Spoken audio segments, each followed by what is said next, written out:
Adik-adik kelas 5, apa kabar hari ini? Semoga kalian dalam keadaan yang senang, sehat, dan berbahagia. Hari ini kita belajar dari rumah masing-masing. Walaupun di rumah saja, tetapi adik-adik tetaplah untuk belajar dengan kondisi yang ada, dengan alat atau media yang ada, ya. Nah, hari ini Pak Yanto akan mengulang kembali pelajaran 7, yaitu Jalan Kesuksesan. Untuk materi PAT nanti adalah bab 7 dan 8. Jadi adik-adik belajarnya cukup bab 7 dan bab 8.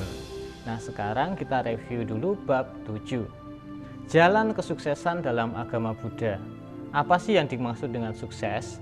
Nah, Pak Yanto akan menyederhanakan kesuksesan ini adalah mencapai apa yang kamu cita-citakan, mencapai apa yang kamu inginkan, atau untuk menjadi juara, misalnya juara kelas, mendapat nilai yang bagus. Nah, apa saja yang disarankan oleh Sang Buddha untuk dapat mencapai itu? Yang pertama adalah kita harus memiliki tekad dan usaha yang gigih untuk mencapainya. Kita memiliki cara-cara, kita melakukannya dengan sungguh-sungguh, dan kita terus ulang-ulang sampai apa yang kita inginkan itu bisa tercapai. Gunakan cara-cara yang menyenangkan, yang cocok untuk kamu. Kalau kamu cocok belajar dengan cara sambil mendengarkan musik, lakukan itu. Atau kalau kamu belajar tetapi dengan suasana yang tenang, coba kamu lakukan belajar dengan tenang. Juga kita awali dengan tekad yang baik, awali dengan ketenangan hati. Kita awali dulu sebelum melakukan kegiatan dengan doa dan meditasi. Kemudian cara yang kedua yang diajarkan oleh Sang Buddha adalah kita memiliki perlindungan. Siapakah perlindungan kita? Siapakah yang menjadi pelindung bagi diri kita? Kita sudah menyatakan pelindung kepada Buddha, Dhamma, dan Sangha. Apapun yang terjadi, kita akan berada di bawah lindungan Sang Buddha, Dhamma, dan Sangha. Kemudian kita tidak hanya berlindung, tetapi juga melindungi. Kalau kita sudah berusaha dengan sebaik-baiknya mendapatkan hasil yang baik, kita harus belajar untuk mempertahankan, untuk melindungi, agar apa yang sudah kita peroleh itu tidak hilang, tidak dicuri, atau cepat rusak. Kalau kita misalnya menabung, kemudian membeli HP yang baru, HP yang cocok untuk bermain game, nah kita harus menggunakan HP itu, melindungi HP itu agar awet, merawat menggunakannya dengan sebaik-baiknya. Jangan menyia-nyiakan apa yang sudah kita dapatkan, apa yang kita sudah peroleh. Itu yang kedua adalah perlindungan. Yang ketiga itu adalah memiliki sahabat yang baik. Kalau kita memiliki sahabat yang baik, mereka akan mendukung apa yang kita lakukan yang baik juga. Tetapi kalau kita memiliki teman yang tidak mendukung kita, atau teman yang memiliki kebiasaan yang tidak baik, apa yang kita cita-citakan tidak akan didukung oleh teman kita itu. Bahkan teman kita mungkin malah menghancurkan semangat kita untuk melakukan usaha mencapai cita-cita. Karena orang-orang atau teman-teman itu tidak suka kalau kita itu berhasil. Mereka senang kalau melihat kita susah. Nah, makanya kita memilih teman bukan pilih-pilih, tetapi bijaksana dalam berteman. Bertemanlah dengan teman-teman yang memiliki karakter yang baik. Kalau yang tidak baik, ya sebagai teman saja, tidak perlu terlalu dekat. Nah, tetapi kalau teman yang baik, kita perlu dekati, kita bisa bertukar pikiran, cerita, sehingga masukan yang baik, dukungan yang baik, motivasi dari teman-teman itu penting bagi kita. Makanya kalau kita memiliki teman yang baik, kalyanamita, hidup kita itu akan aman. Karena teman-teman kita juga akan menjaga kita dari hal-hal yang tidak baik, melindungi kita dari gangguan-gangguan dari luar. Selanjutnya, untuk mencapai apa yang kita cita-citakan itu adalah kita belajar untuk seimbang. Kita menyeimbangkan, terutama kita menyeimbangkan pikiran kita agar tidak terlalu bersemangat, juga tidak terlalu jatuh ketika ada hal yang mengganggu terjadi. Kita menyeimbangkan kita untuk terus konsisten pada upaya kita untuk mencapai cita-cita kita. Keseimbangan kita itu penting untuk kita jaga.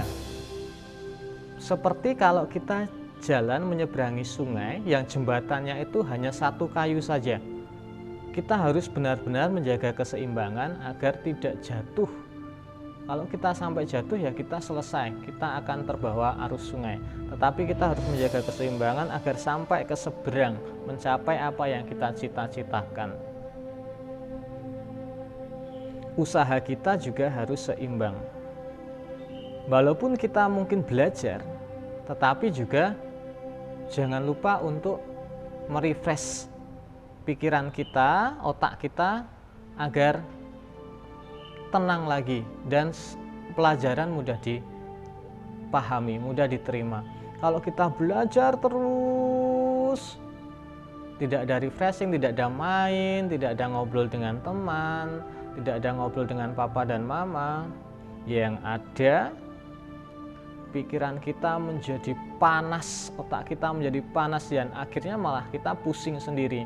Kita bisa jatuh sakit. Ya, jadi harus seimbang. Belajar iya, makan makanan yang sehat iya, berteman juga, harus seimbang semuanya kita lakukan bersama-sama. Tetapi kita tetap fokus pada upaya kita untuk mencapai cita-cita kita, mencapai kebaikan dalam kehidupan setiap hari kita. Nah, itu untuk mencapai kesuksesan pada masa sekarang ini. Sekarang ada 4 cara untuk mencapai kesuksesan di masa yang akan datang, di masa yang jauh. Kita bisa artikan ini sebagai kehidupan setelah kita meninggal atau kehidupan selanjutnya. Ada 4 hal juga. Yang pertama adalah kebajikan, keyakinan. Milikilah keyakinan kepada kebenaran, kepada hukum alam, kepada Buddha, Dhamma, dan Sangha dan ajarannya. Juga para orang-orang suci yang mengajarkan tentang kebaikan, tentang kebenaran. Maka arah kita akan menjadi lurus benar pada jalannya.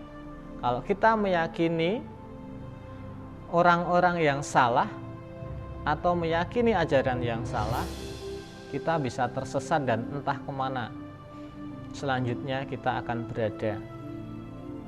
Cara yang kedua adalah lakukanlah banyak kebaikan. Kebaikan melalui pikiran, ucapan maupun perbuatan badan jasmani kita. Lakukan setiap hal yang kita lakukan itu dengan cinta kasih, dengan kesungguhan, dengan diiringi dengan niat baik. Niscaya apa yang kita lakukan itu akan membawa kebahagiaan bagi diri kita sendiri. Kalau kita melakukannya dengan tulus, yang sudah kita lakukan pasti akan membawa kebahagiaan. Kita lakukan dengan kebijaksanaan, maka yang kita lakukan dengan niat baik itu akan membawa kebahagiaan. Kemudian yang ketiga adalah kedermawanan. Kedermawanan artinya kita belajar, kita sering-sering melakukan kebaikan dengan memberikan sesuatu kepada orang lain, kepada orang yang membutuhkan atau kepada orang yang mulia. Itu kalau dalam agama Buddha akan berakibat pada kehidupan kita yang berkecukupan, bahkan berkelebihan.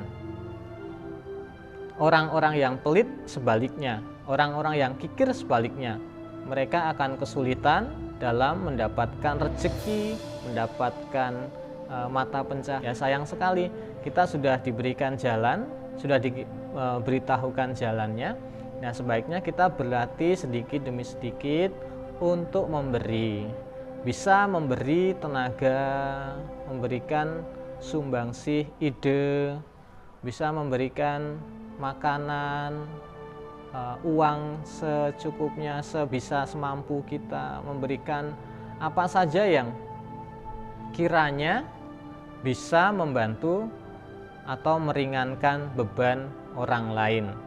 Selanjutnya yang keempat adalah kebijaksanaan.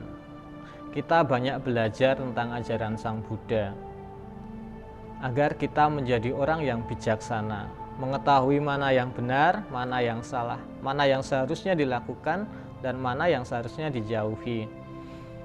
Sehingga kalau kita melakukan yang baik, kita hidupnya akan damai dan aman.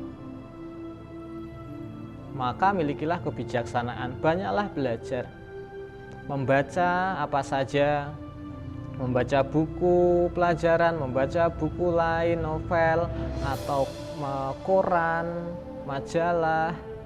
Biasakan untuk mendapatkan informasi yang banyak sebagai pertimbangan kita suatu hari nanti ketika harus mengambil keputusan penting yang kita tidak tahu, kita ragu mana yang harus kita pilih.